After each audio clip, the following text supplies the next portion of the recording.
morning, boys and girls. Welcome to Kids Power Hour. So glad you joined us today. This is Connie McClain with Janesville Apostolic Ministries. Our lesson today is Moses and Aaron visit King Pharaoh, found in Exodus 4, 1 through 23. Follow along if you would like to, okay? All right. Did you know that we all argue with different people sometimes? But Moses was arguing with God. God appeared to Moses at the burning bush. God told Moses he should lead the Hebrew people and the slaves out of Egypt. Moses knew that the Hebrew people were being treated terribly by the Egyptian taskmasters. But he didn't think he was the one that should get them out of trouble. So he said to God, "These people won't believe me, even if I tell them you sent me. They won't do what I tell them to do, and I'll be in deep trouble." God interrupted Moses. "What is it that you have in your hand?" He asked. "A shepherd's rod," answered Moses. "Throw it on the ground and see what happens," said God. Moses did, and it turned into a snake. Moses started to run away. Then God said, "Grab it by the tail." Moses did, and it became a rod in his hand again. "Do that, and the people will believe," God said. "They will realize that the God of their ancestors, God of Abraham, Isaac, and Jacob, has really talked to you." You would think that Moses would be convinced, but you know what? He was not. "I'm going to do something else to prove I talked to you," God said. Then he told Moses to put his hand inside his cloak. When he pulled it out, it was white with leprosy. When Moses put his hand back inside his cloak, it was normal again. Imagine that. "If they don't believe these two miracles, I'll do a third one," said God. "Pour some water from the Nile River on the dry ground, and it will turn to blood." Was Moses convinced after God told him all the miracles that he would do? No. Listen to Moses' next excuse. "Oh, God, I'm not an eloquent speaker, and I never was. I have something wrong with my mouth, and the words just don't come out right. I think I have stammering lips." "Didn't I make your mouth?" God said. "Don't you think that I can help you?" said God. "Now go, and I will be your helper." "Oh, please," said someone else. Moses said. You wouldn't think that God would be angry with Moses and give up. He must have been disappointed. "All right," said God. "If you think you can't do it alone, I'll send your brother Aaron along to do the speaking. But you will have to tell him what to say." Moses finally agreed to go. He went home to talk it over with his family, and they agreed. So Moses went back to Egypt with his wife and his sons. Moses and Aaron first talked to the leaders of the Hebrew people about their plan. They were happy. They were happy that God had seen their misery and was going to set them free.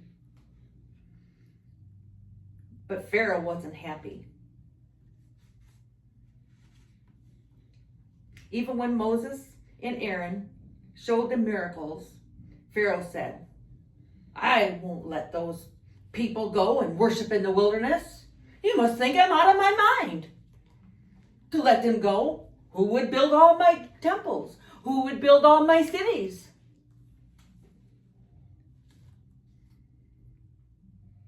Anyways, who "Who do you think you are?" said King Pharaoh. Right here. "Anyway, I will tell them what to do."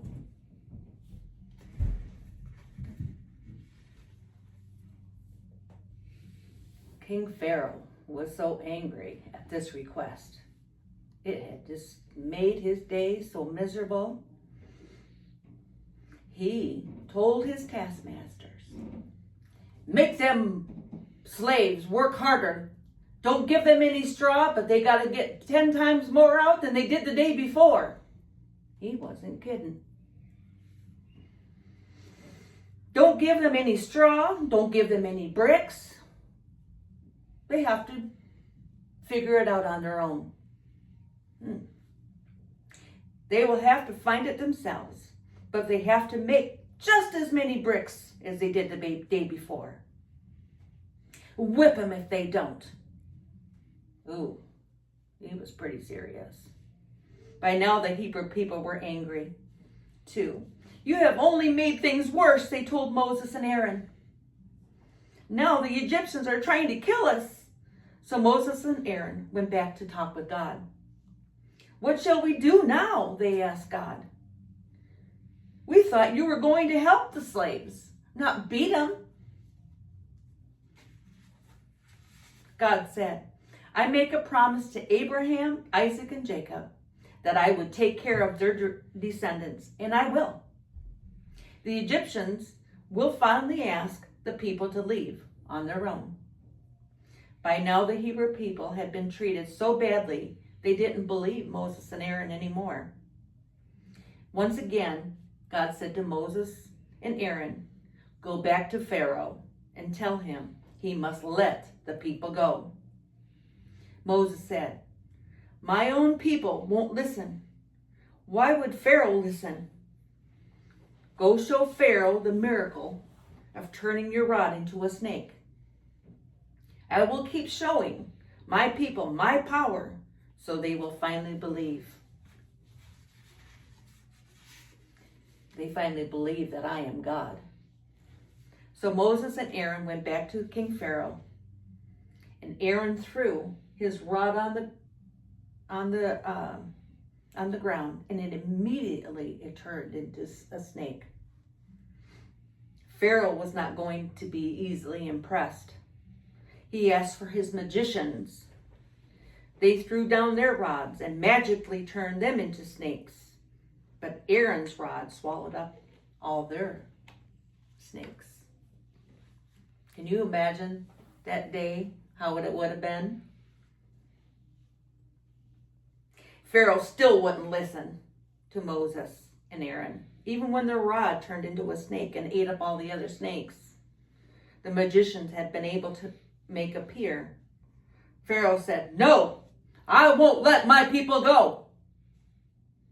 Moses felt insecure and unable to do what God had asked him to do. He forgot it was God that would give him the power. Pharaoh would not listen to Moses because he did not know or respect God. We meet people like that.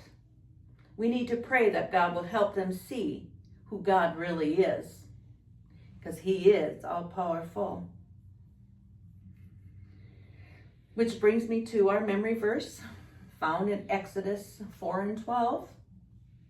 And it says, "I will be with thy mouth and teach thee what thou shalt say."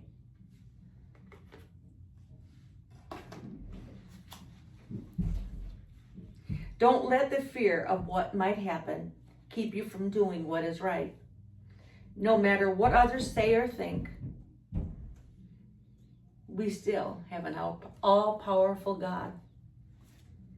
That concludes our lesson today. Stay tuned next week for the lesson, The Plagues of Egypt.